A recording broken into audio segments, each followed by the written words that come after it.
Ang mga veterano ng Elite Naval Special Operations Group, NAVSOG, ng hukbong dagat ng Pilipinas, na inialay ang kanilang kabataan sa paglilingkod sa bayan, ay nagtipon para sa reunion ng mga batch sa ang lumang ihawan ni Aling Celia. Bigla, pumasok ng may kalabog ang isang grupo ng malalaking sindikato. Lasing, sinimulan nilang hamakin ang mga veterano, tinatawag silang mga lolo at matatanda. Ngunit ang mga taong ito ay kalahati ng kanilang buhay ang ginugol sa pagsasanay at hindi aatras sa ilang mga palamurang bully sa kalsada, Biyernes ng gabi noon.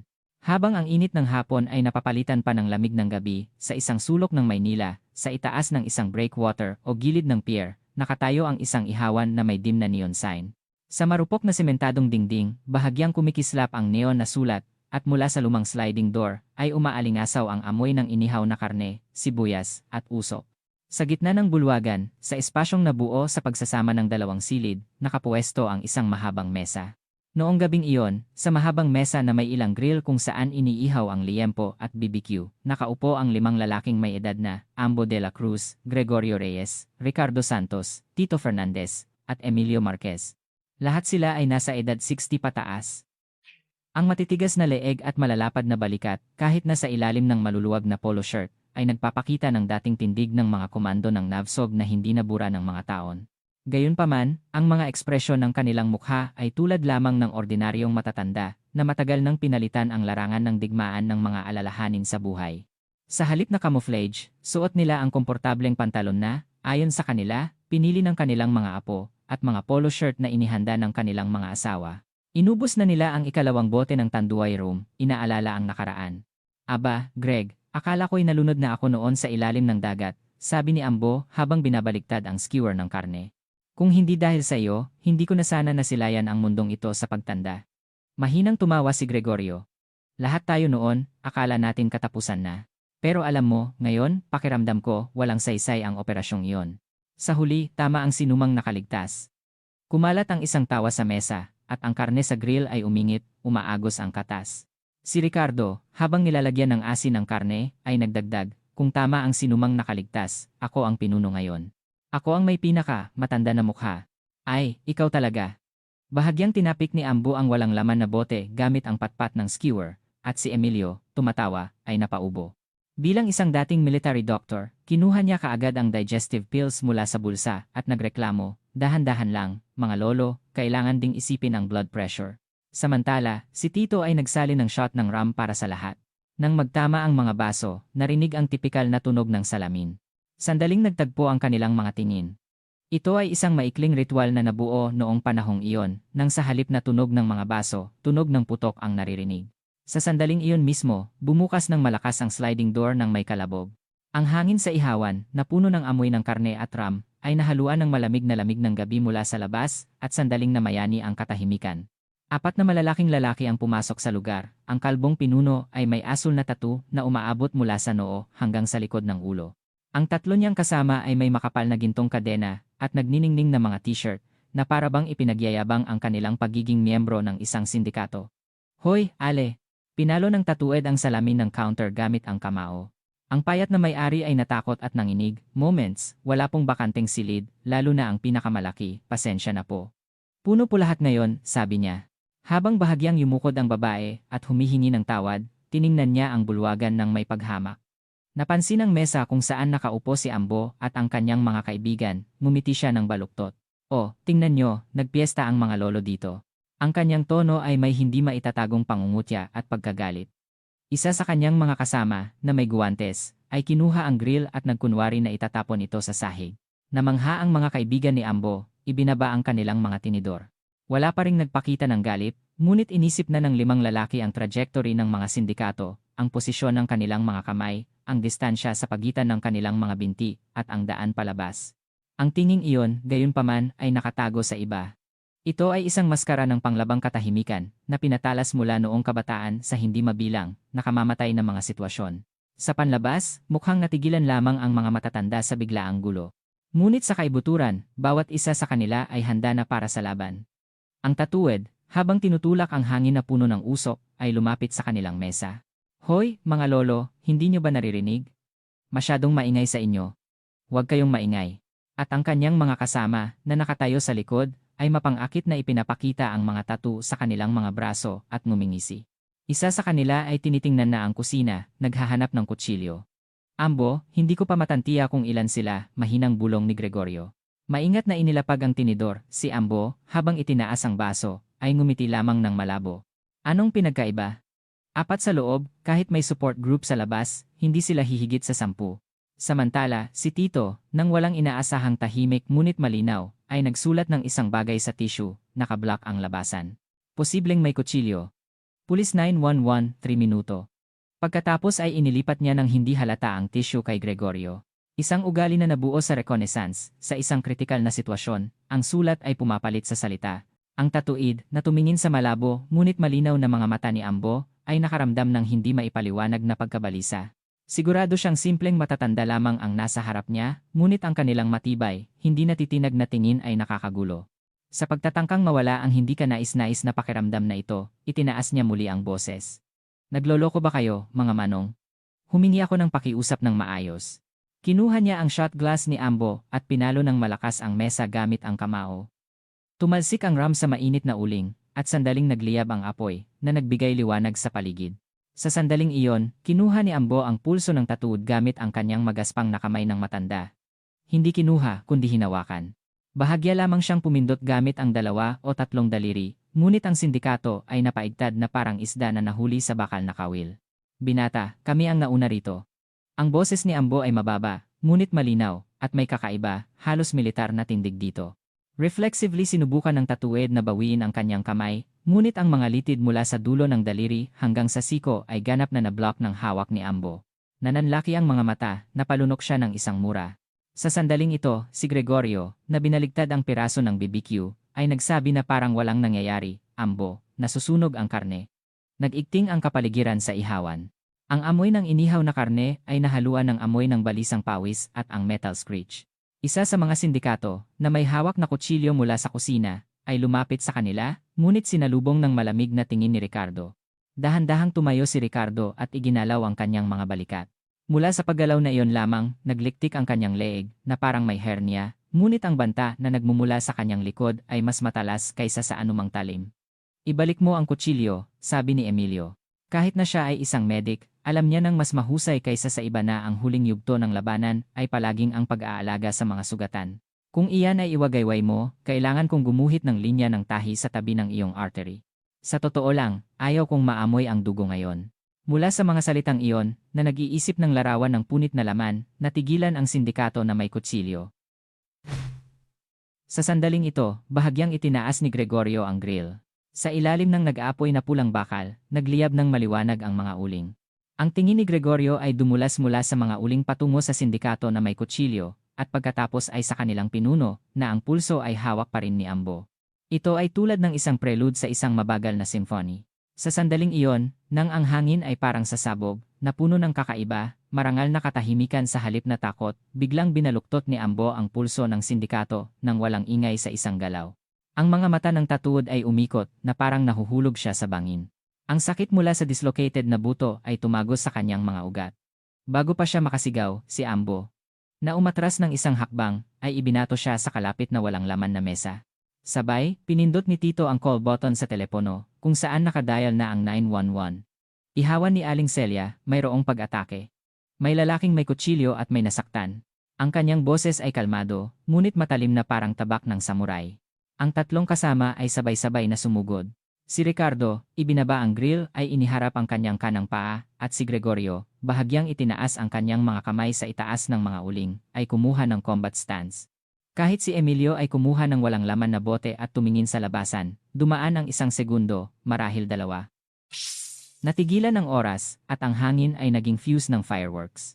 Ang maliit na kampanilya sa itaas ng pinto ay mahinang tumunog. Wala pang 10 segundo ang lumipas mula nang tumawag si Tito sa pulisya, ngunit ang ihawan ay parang isang larangan ng digmaan na. Nakahiga sa mesang puno ng sarsa ang pinuno ng sindikato, si Vicente Taurus, na may bali sa kamay. Ang tatlo niyang namumutlang kasama ay nalilito, hindi alam kung saan tatakbo. Ang amoy ng inihaw na karne ay nahaluan ng amoy ng dugo, na lumalason sa hangin ng gabi. Ang unang gumalaw ay ang sindikato na may kutsilyo. Ang takot ay napalitan ng galit at siya, iwinagayway ang itak sa itaas ng ulo, ay sumugod kay Ricardo, ngunit bago pa mahawakan ng talim ang huli, ang paa ni Ricardo ay pumirma sa gilid ng mesa, at ang buong katawan niya, na parang spring, ay lumipad pataas. Ang kamay na may kutsilyo ay lumipas, at narinig ang tunog ng pagbali ng buto. Ang kutsilyo, na lumipad palayo, ay tumama sa gilid ng grill ng may kalabog. Si Ricardo, binaluktot ang kamay ng umaatake, hinila ito patungo sa kanya, at ang huli, nang hindi man lang nakasigaw, ay lumuhod. Ang kutsilyo ay hindi na mapanganib kapag wala ito sa kamay, mahinang bulong ni Ricardo, tinatapos ang pagbaluktot ng siko. Hindi hihigit sa 3 segundo ang lumipas hanggang sa mapunit ang mga litid. Nahulog ang kutsilyo mula sa kamay ng sindikato at tumusok sa sahig. Bumagsak siya na parang sako ng buhangin at nawalan ng malay. Ang pangalawang kasama, na may matang namumula sa pag-inom, ay sumugod kay Gregorio. Si Gregorio, na parang gumagawa ng bench press, iniharap ang kanyang mga kamay at tumpak na tinamaan ang kalaban sa dibdib. Pumasok ang mga palad sa pagitan ng mga tadyang, at ang malaking lalaki, umatras ng ilang hakbang, ay tumama ang paa sa grill. Ang tilamsik ng mainit na taba ay nagpalahaw sa kanya, at si Gregorio, sinamantala ito, ay hinila siya patungo sa kanya at ibinato sa sahig. Ang katawan, na mabigat na parang bakal, ay bumagsak sa sahig sa isang iglap, ang ulo ay tumama sa gilid ng mesa. Narinig ang isang mapurol na tunog. Ang pangatlong sindikato ay maliit na minamaliit si Emilio. Ang dating medic na may maliit na tiyan at malalim na wrinkles sa paligid ng mata ay mukhang madaling biktima. Umatras siya ng ilang hakbang, may hawak na bote sa kamay. Nang sumugod ang kalaban ng sumisigaw ng, "Dito ako magsisimula sa matandang ito." Si Emilio, sa isang mabilis na galaw, ay pinalo ang likod ng palad ng kalaban gamit ang bote. Mahina ang palo, ngunit tumama ito ng tumpak sa nerve node na sinasabi ng mga martial arts masters. Namanhid ang kamay ng sindikato.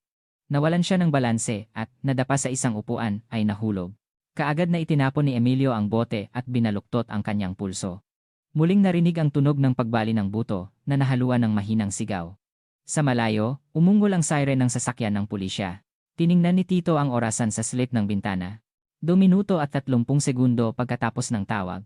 Ang kalkulasyon ng ginintuang oras, na paulit-ulit niyang ginawa sa panahon ng mga operasyon upang iligtas ang kanyang squad, ay nakatatak magpakailanman sa kanyang alaala.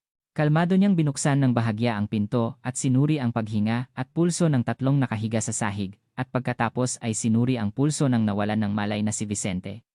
Nakatayo pa rin si Ambo na may hawak na baso. Kalahati ng rum ay tumalsik sa sahig, ngunit hindi nanginginig ang kanyang kamay. Ibinaba ang baso, mahina niyang sinabi, "Mabuti sana kung dito na matatapos ang lahat." Bahagyang lumingon si Gregorio. Mukhang malakas ang pinoprotektahan nila. Pagkagaling nila sa ospital, tiyak na babalik sila. Si Ricardo, nakatingin sa malayo, ay ngumiti ng mapait. Tumanda na rin tayo, ngunit hindi sapat para patawarin nila tayo dahil sa kanilang kabataan. 2 pulis ang tumakbo sa ihawan. Hindi makapaniwala sa kanilang nakikita, hindi man lang nila kinuha ang kanilang baril, at nakatingin lamang ng natulala sa nangyayari. Ang lalaking nakahiga sa sahig na may kutsilyo, ang bali ng mga braso, ang grill na puno ng dugo. Si Ambo, nang makita ang kanilang mga badge, ay kalmadong sinabi, "Ito ay pagtatanggol sa sarili. May mga kamera dito, kaya huwag kayong mag-alala." Habang hinahanap ng pulis ang kamera, itinuro ni Tito ang external drive, handa na ang backup. Ang mga matatanda ay hindi nagdagdag ng kahit isang salita ng pagpapatunay.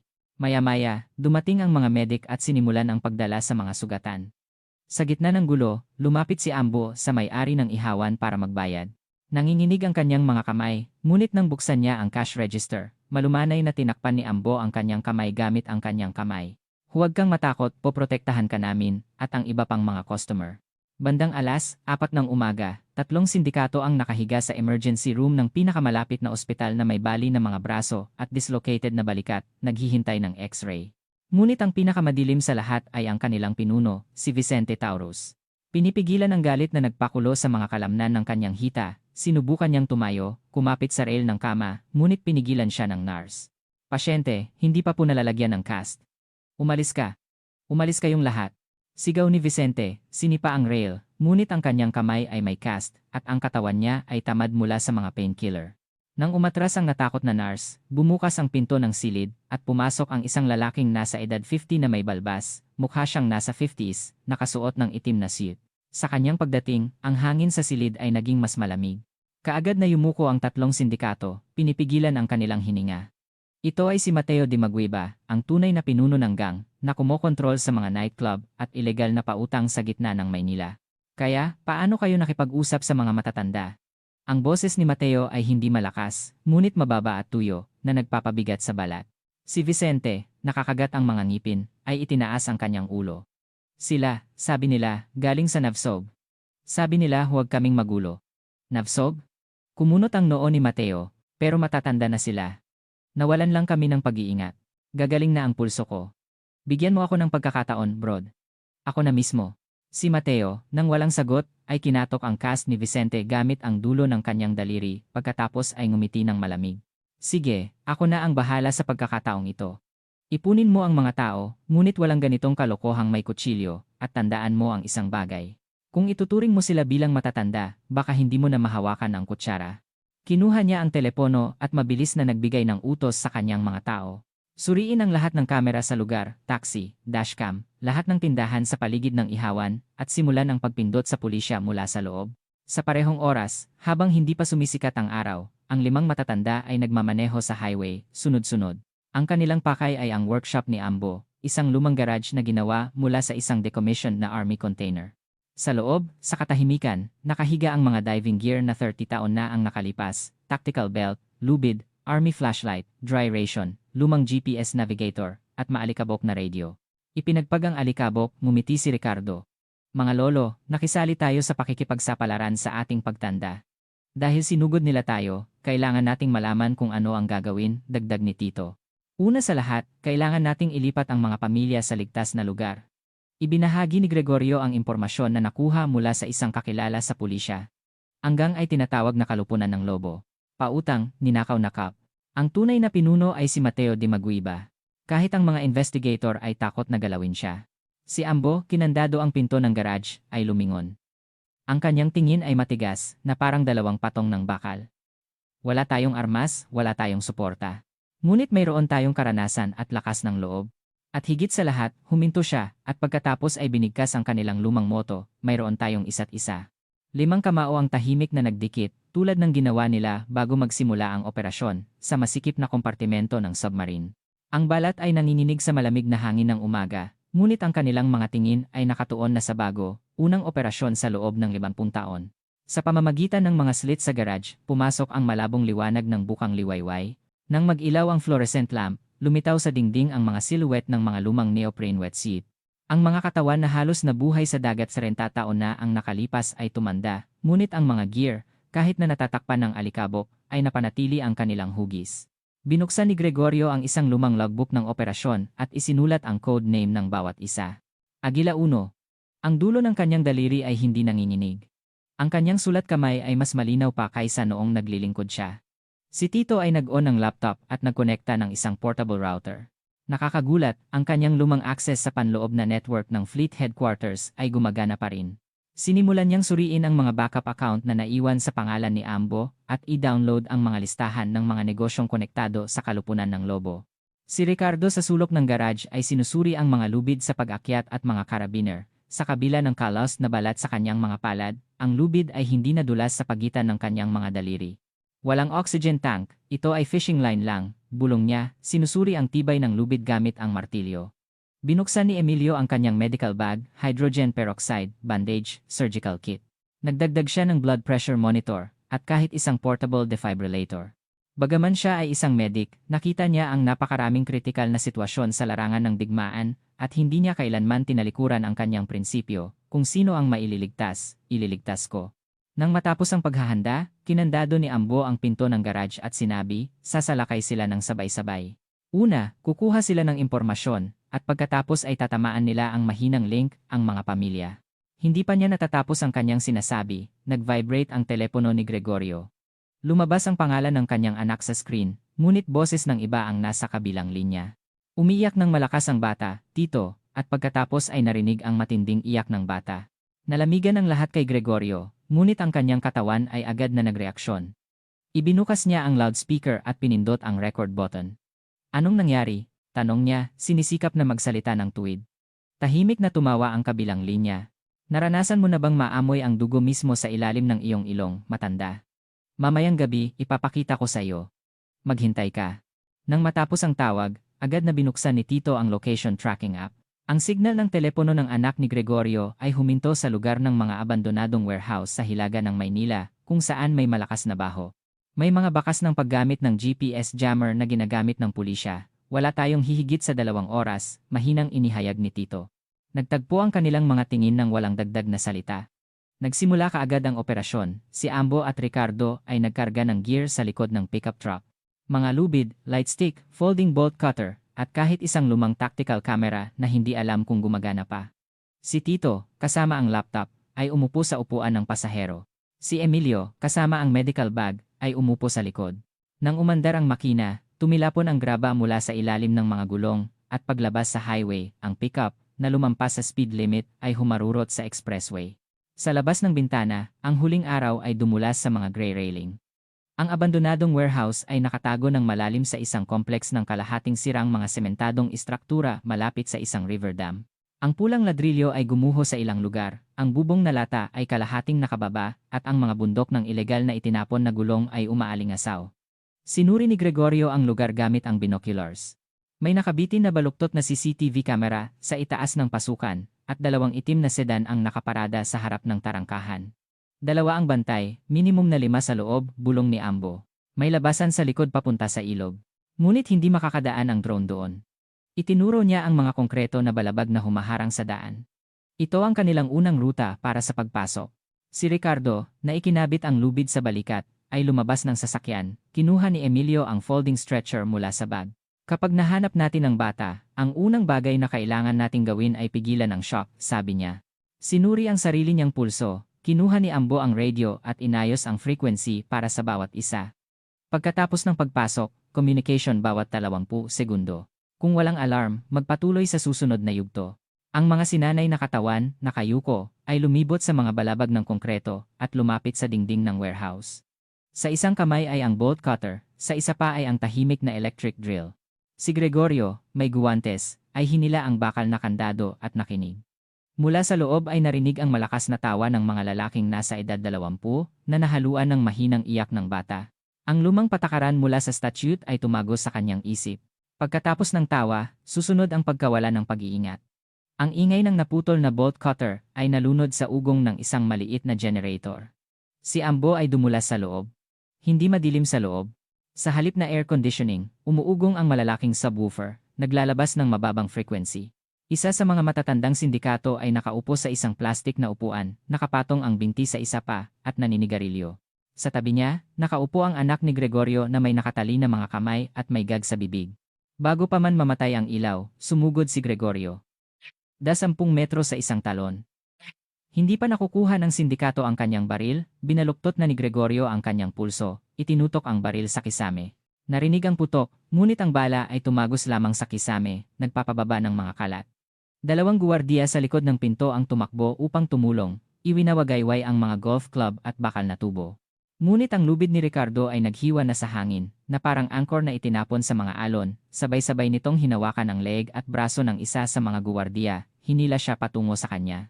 Nang magbanggaan ang mga katawan na nawalan ng balanse, kinuha ni Ricardo ang tubo, binaluktot ang pulso ng kalaban, at tinamaan ang tiyan gamit ang tuhod.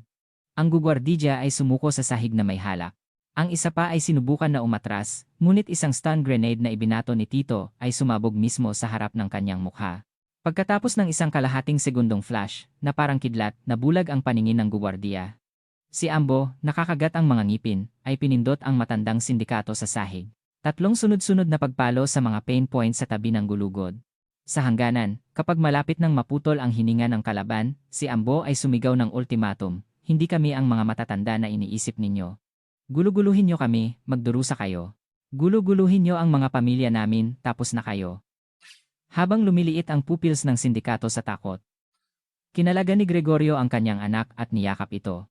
Umiyak ang bata, ngunit si Gregorio, na may nanginginig na kamay, hinahaplos ang likod ng kanyang ulo, ay nakapagsabi lamang ng isang salita, "Ayos lang, nandito si Papa." Samantala, sinuri ni Emilio ang pulso ng nawalan ng malay na guwardiya, at, kinuha ang elastic bandage, ay inayos ang kanyang bali na braso. Kahit ang mga kaaway ay kailangang iligtas, iyon ang kanyang lumang sumpa. Nagspray pa siya ng painkiller spray sa matandang sindikato at tahimik, ngunit matigas na nagbabala, "Kung ayaw mong tahiin kita ng walang anestesya sa susunod, manatili kang kalmado." Ang mga driver ng sedan na naghihintay sa labas, nang marinig ang putok, ay sumugod sa warehouse, ngunit nang makita ang mga nakatali na gwardiya, sila ay natigilan. Kinuha ni Gregorio ang telepono mula sa pinuno, binuksan ang loudspeaker at sumigaw sa telepono na nagdial ng numero mula sa mga contact. Mateo, naririnig mo ba ako? Hindi makakatulong ang iyong mga kamao, kutsilyo, o baril dito. Kami ay nasa iyong daraanan habang kami ay buhay. Tapusin mo na ito. Ang langit sa gabi, na nakikita mula sa bintana ng sasakyan, ay nagiging kasing kapal ng ink nang muling tumagos ang mga siren sa hangin sa itaas ng ilog. Sa pagkakataong ito, si Gregorio mismo ang tumawag sa pulisya. Pagdukot ng hostage. Ang mga miyembro ng kaluponan ng Lobo ay nahuli sa akto. Nakolekta ang mga evidence. Nang ilawan ng mga headlight ng sasakyan ng pulisya ang abandonadong warehouse, si Ambo at ang kanyang mga kasama ay tahimik na nagtinginan. Ang sahig na puno ng dugo, ang nakabaligtad na mga plastik na upuan, ang sedan na iniwan ng mga driver. Lahat ng ito ay lumabas sa ilaw ng mga spotlight. Nang matapos ng mga pulis ang pagsisiyasat sa pinangyarihan at tinawag ang mga matatanda para sa statement, bahagyang tinapik ni Ambo ang balikat ni Gregorio. Tapos na ang unang round. Si Gregorio ay ngumiti ng mapait. Ngayon, si Mateo na mismo ang gaganti, ngunit wala na rin tayong matataguan. Tiningnan ni Ambo ang malayong pampang ng ilog. Ang liwanag ng buwan ay nag-iisa na bumagsak sa gumuguhong dam. Bigla niyang naalala ang gabi bago ang amphibious operation. Matagal na ang nakalipas, nang sila ay nasa submarine sa gitna ng dagat, ang liwanag ng buwan ay malamig din, at ang mga alon ay walang awa. Ngunit ang paghinga ng kanyang mga kasama ay isa. Ang gabing ito ay walang pinagkaiba. Kahit na may mga baga ng 60 taong matatanda, sa pagtitiwala at pagsuporta sa isa't isa, posible pa ring tawirin ang dagat, ang gabi, at ang karahasan. Huminga ng malalim si Ambo. Hindi pa tayo tapos. Si Ricardo, iginalaw ang kanyang bukong-bukong, ay nagdagdag, ngayon, ang pangalawang round. Si Tito, sinusuri ang kinunan na video, ay iginalaw ang kanyang mga daliri.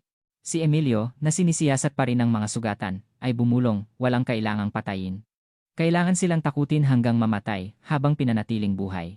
Ang kalangitan sa itaas ng warehouse ay tahimik, ngunit sa ilalim nito, isang bagong alon ng paghihiganti at parusa ang nabubuo.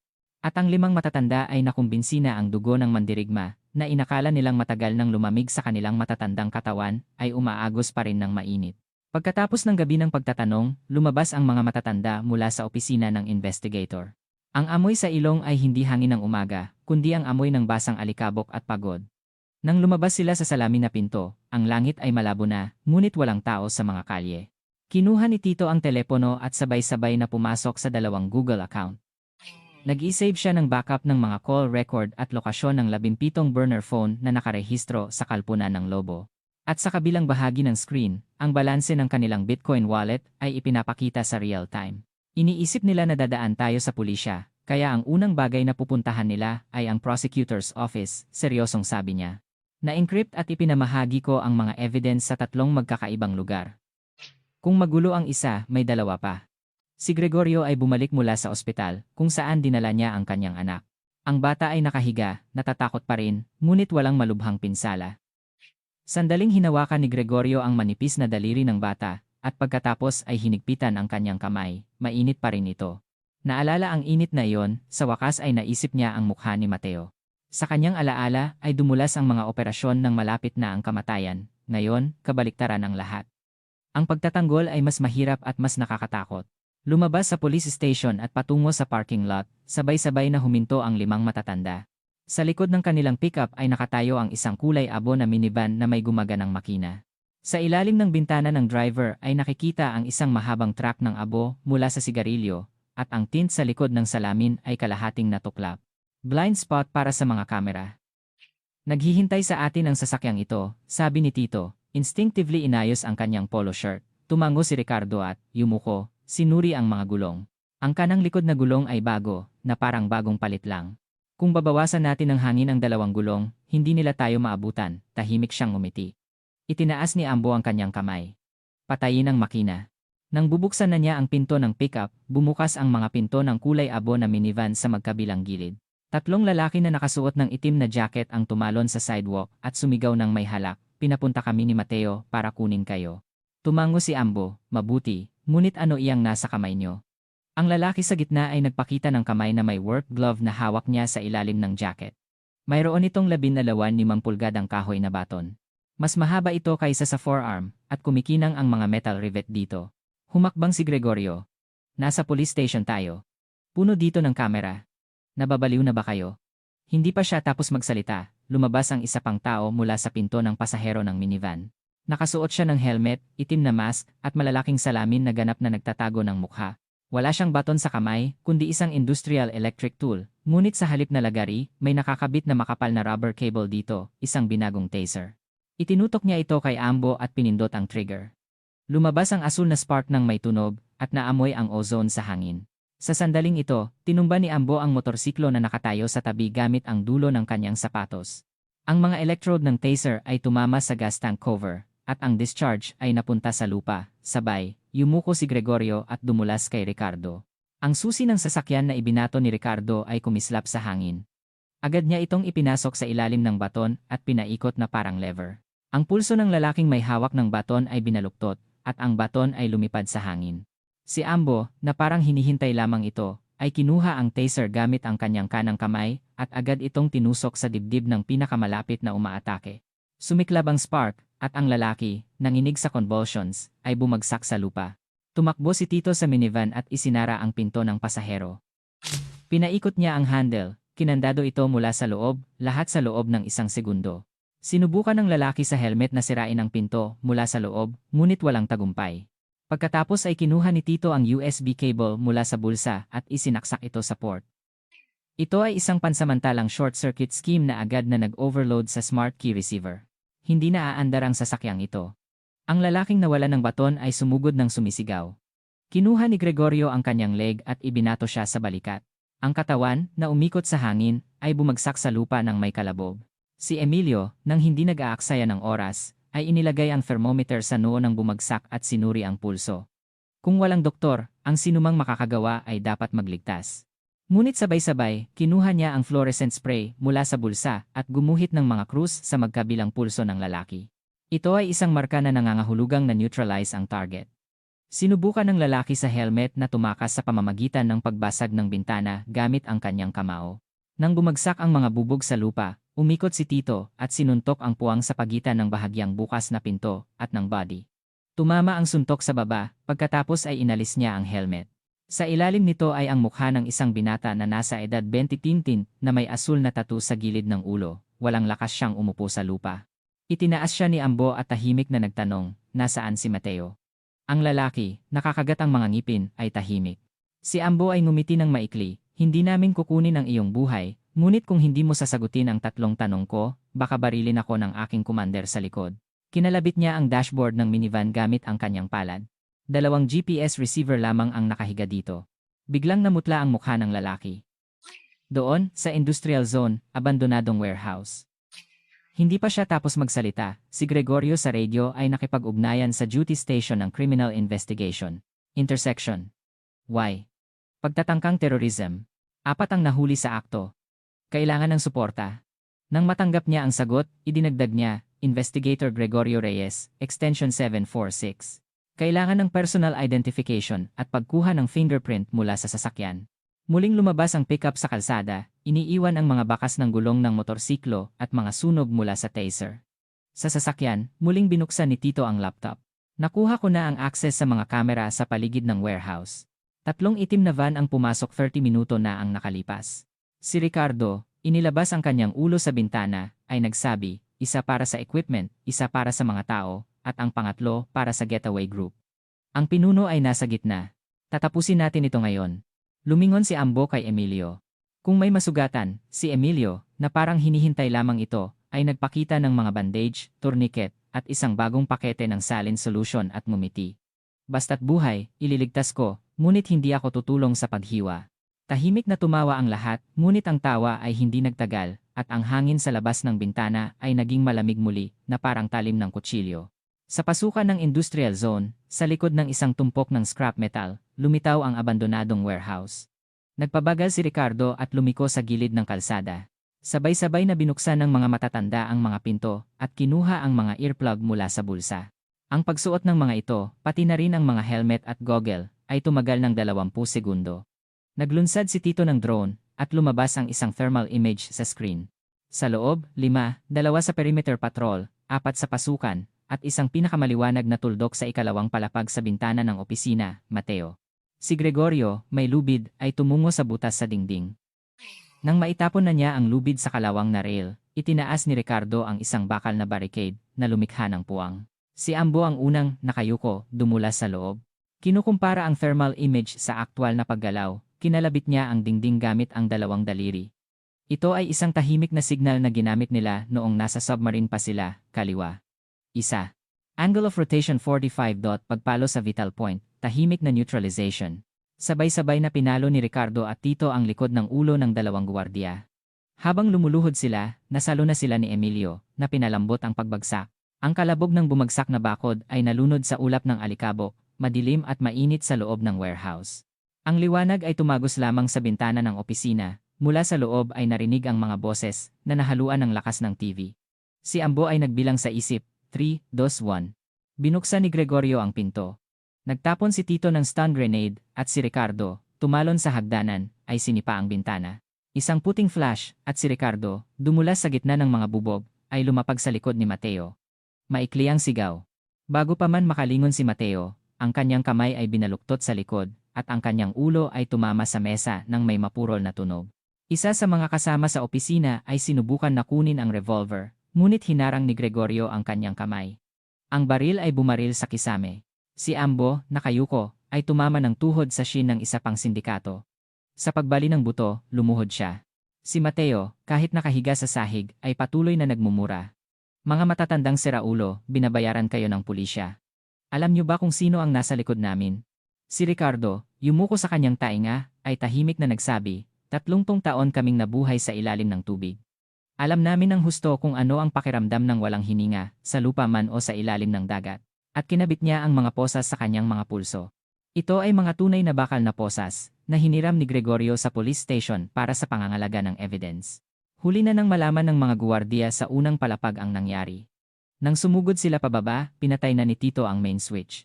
Sa gitna ng dilim, 4 na light stick ang nag-ilaw, na lumilikha ng mga silhouette ng tao laban sa liwanag. Ang mga guwardiya, na may napanlaki ang mga pupil sa takot, ay hindi makagalaw.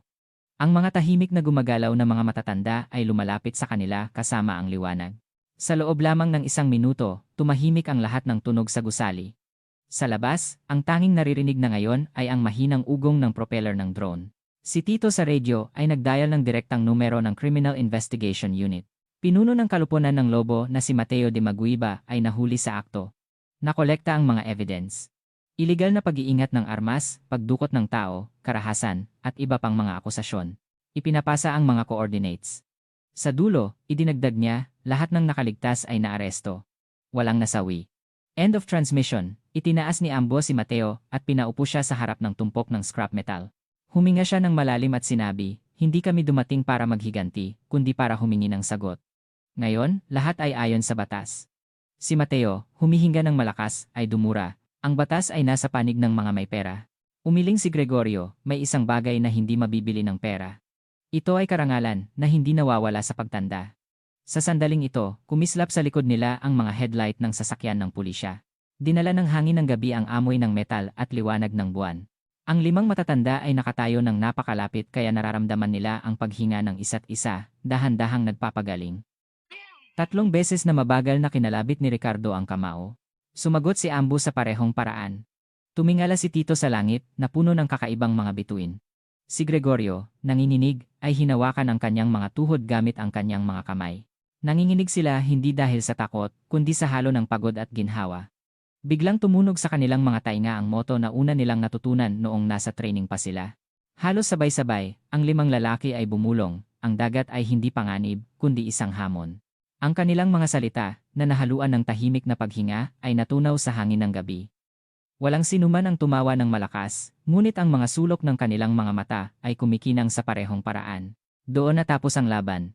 Malayo pa ang bukang liwayway, at ang mga ugat ng kalupunan ng Lobo ay hindi pa ganap na nabunot, ngunit nabawi ng 5 matatanda ang pagmamalaki na tila natutulog sa kanila sa loob ng maraming taon. At ito ay isang bagay na hindi maaaring sirain ng pera o kapangyarihan ni Mateo. Pagkatapos ng 3 araw, pagkatapos na dalhin si Mateo sa sasakyan ng pulisya na may posas, lumabas sa unang pahina ng pahayagan ng headline, pinuno ng kalupunan ng Lobo na si Mateo de Maguiba, pinalaya sa piyansa. Sa isang maikling paliwanag sa artikulo ay sinabi ang kakulangan ng evidence at ang kawalan ng panganib na tumakas. Kumalat ang mga bulungan sa mga pulis tungkol sa panghihimasok mula sa itaas at sa chat ng mga matatanda, hindi natapos ang mainit na talakayan. Nag-upload si Tito ng 2 file. Isa mula sa CCTV camera ng Evidence Warehouse, ang isa ay may mukha ng isang lobbyist na kinunan sa koridor ng prosecutor's office. Sa parehong araw, binisita ni Ambo ang kanyang dating commander. Nagtatrabaho na siya ngayon bilang isang consultant sa isang external project sa ilalim ng NBI, DND. Ang gray-haired na pinuno, nang hindi naghihintay ng pagbati, ay binaligtad kay Ambo ang laptop. Sa screen ay isang listahan ng mga congressman na naghahanda para sa mga pagdinig at isang pagsusuri sa posibilidad ng paggamit ng Witness Protection Act. Sapat na ang evidence. Ang tanong ay kailan ito ilalabas, sabi niya, pinapatay ang sigarilyo. Ano sa tingin mo, kailan? Si Ambo, huminga ng malalim, ay sumagot kapag dumating sila upang sunugin ang mga evidence na iyon. Sa parehong oras, sinimulan ng kalupunan ng Lobo ang pagsira sa mga panloob na dokumento. Ang unang utos ni Mateo pagkatapos ng pagpapalaya ay hindi bumalik sa warehouse, kundi pumunta sa server room. Ang mga rack ng server kung saan nakaimbak ang mga record ng ilegal na pautang, 2 box ng hard drive na nagpapatunay ng tax evasion at political finance flow, ay nakasalansan sa tabi ng shredder. Nagkunwari silang mga empleyado ng IT company, bumaba sila sa basement ng data center, ngunit walang sinuman, kahit sa loob ng kalupunan ng Lobo. Ang nakakaalam na ang pinuno ng security firm ng data center na ito ay isang kasamahan ni Tito sa hukbong dagat. Sa tabi ng dingding ng server room ay may isang asul na cable. Ito ay hindi lamang isang coaxial cable, kundi isang linya para sa data mirroring. Nang i-on ni Tito ang laptop sa van sa likod ng gusali, dumagsa sa kanya ang real-time files, ledger, bank transaction, mga larawan ng malalaking halaga ng pera, at kahit isang pagsusuri ng political preference ng mga opisyal.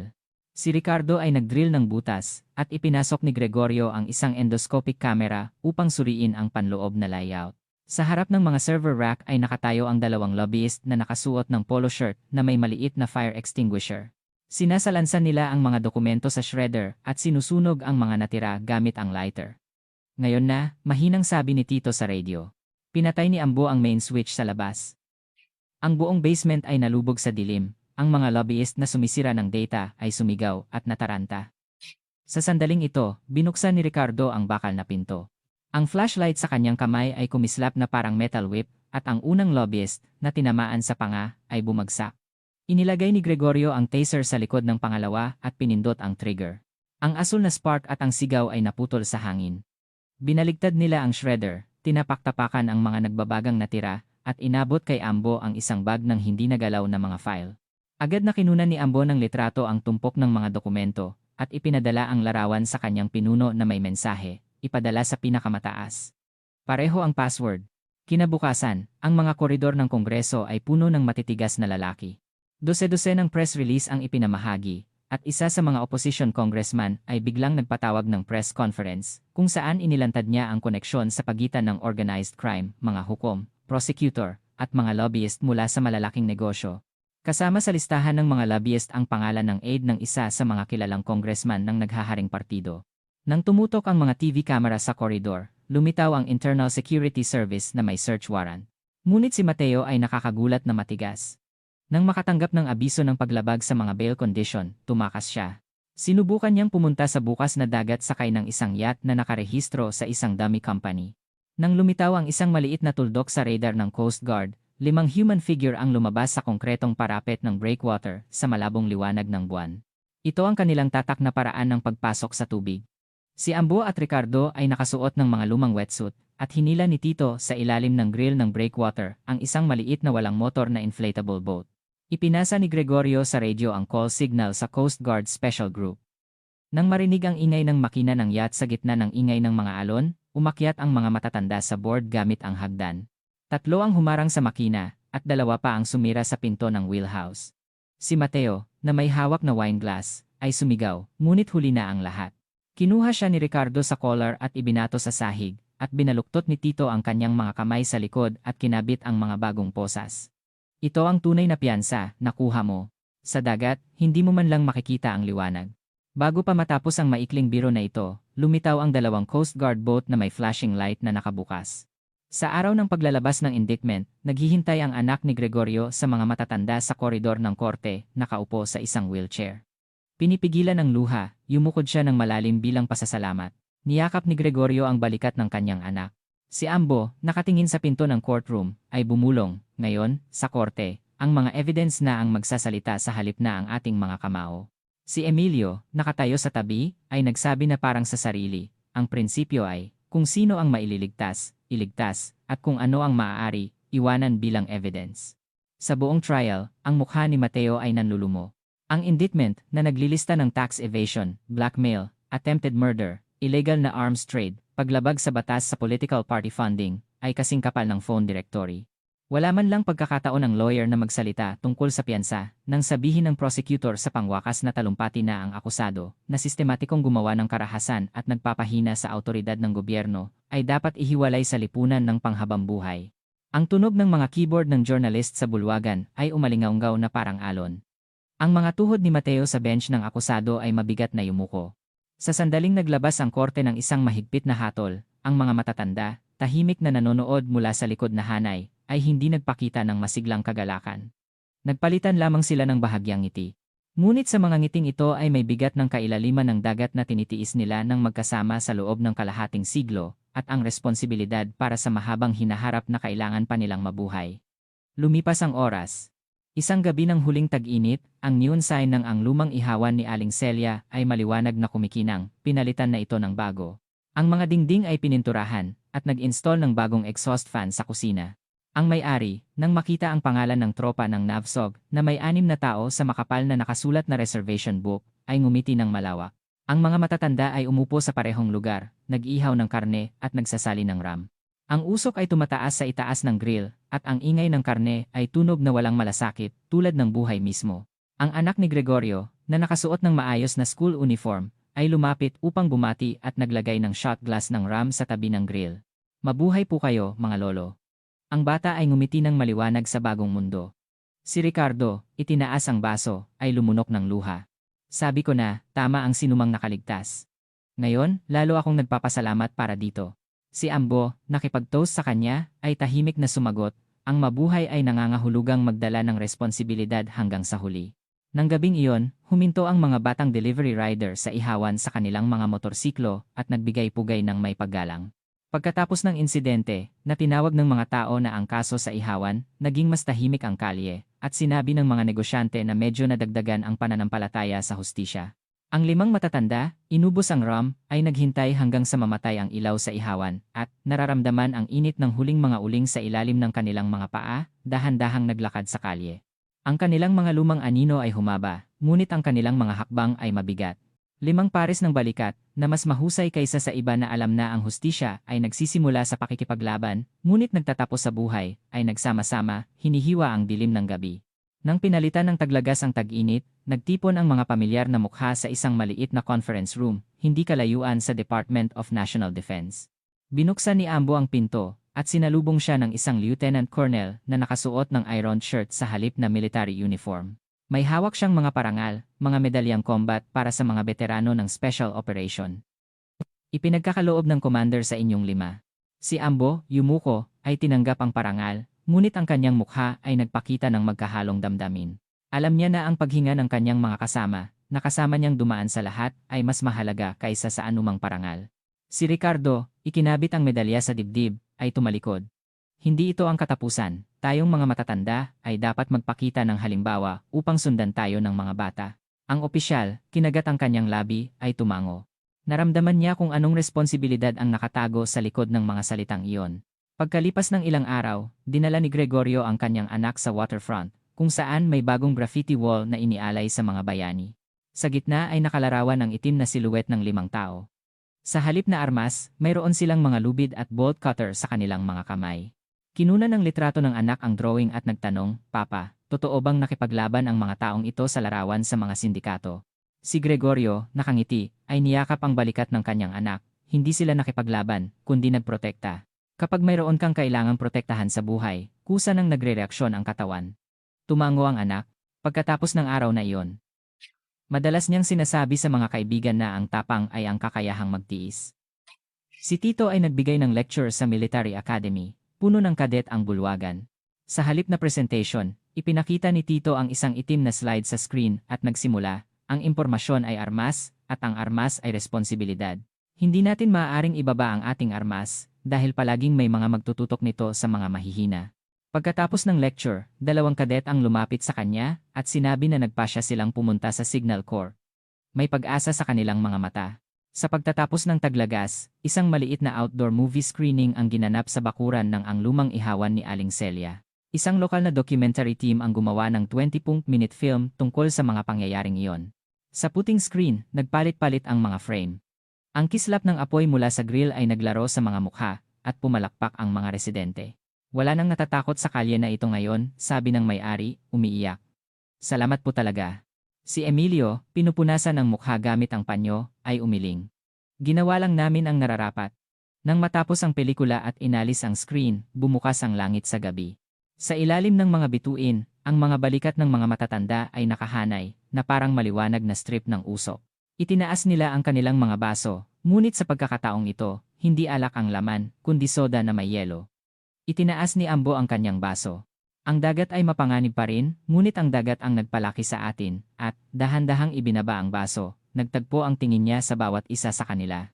Habang buhay tayo, walang lugar na hindi aabot ang ating alon. Si Ricardo, nakipag-toast sa kanya, ay tumawa. Sabi ko na, kung sino ang nakaligtas, siya ang tama. Si Tito, nakangiti, ay sumagot, habang nabubuhay, kailangan din nating mag-update. Ako ang bahala sa IT education. Si Emilio ang huling tahimik na nagdagdag, at kung may masugatan, ililigtas ko siya, tumawa ang lahat. Sa sandaling ito, ang paghinga ng mga kasama, na hindi mabilang na beses na nagsama-sama sa loob ng mahabang taon, ay naging isa muli. Ang karne sa grill ay muling umingit. Ang usok ay tumaas sa langit sa gabi, nahahalo sa liwanag ng mga bituin, at ang mga pilat na iniwan ng laban, at ang mga ngiti ng mga taong pinrotektahan nila, at ang kapayapaan na dumating pagkatapos ng mahabang panahon, lahat ay natunaw sa usok na iyon. Dahan-dahang inubos ng 5 matatanda ang kanilang mga baso, at inilagay ang mga medalya na kakatapos lang nilang hawakan sa bulsa ng kanilang polo shirt. Nagpatuloy ang buhay. Walang sinuman ang nakakaalam kung gaano pa katagal silang kailangang lumaban.